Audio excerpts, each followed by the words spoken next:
Hello ulit mga katambay. So nakarating na tayo sa Ilagan. Umalis tayo dun mga ano, mga anong oras na tayo dun. Kasi ang oras na ngayon is, check na rin, 9:40.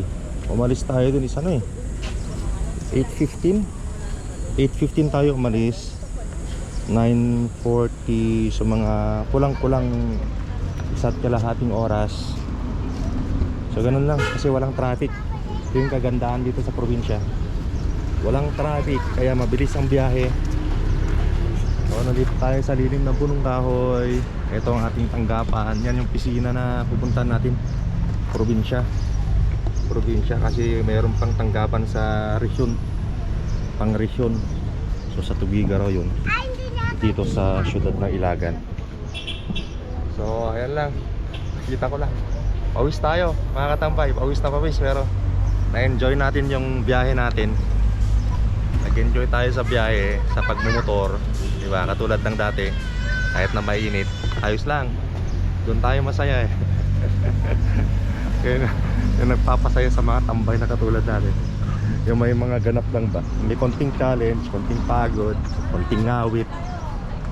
So yung tayo ng ano, ng Coca-Cola, pampawi ng uhaw. Hindi ko alam kung kanino to, sa boss ko siguro to. Nakaparado dito ng sasakyan. Saan lang natin tong Coca-Cola is it pantawid uhaw.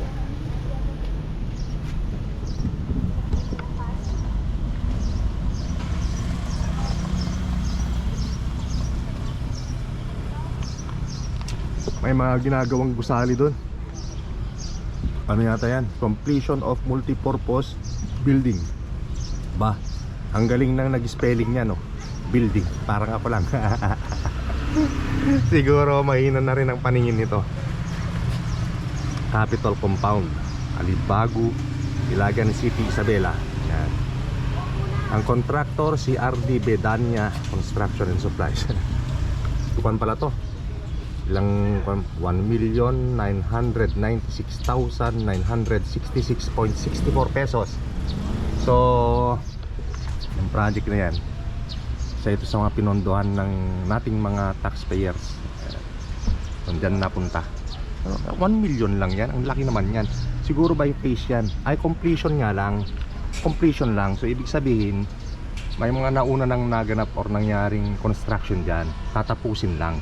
So yan lang, halos 2 million lang ang halaga.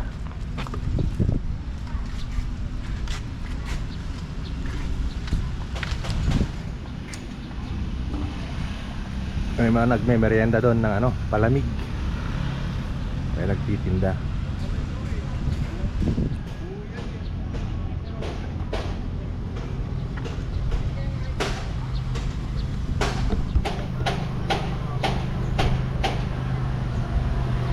Tapos na.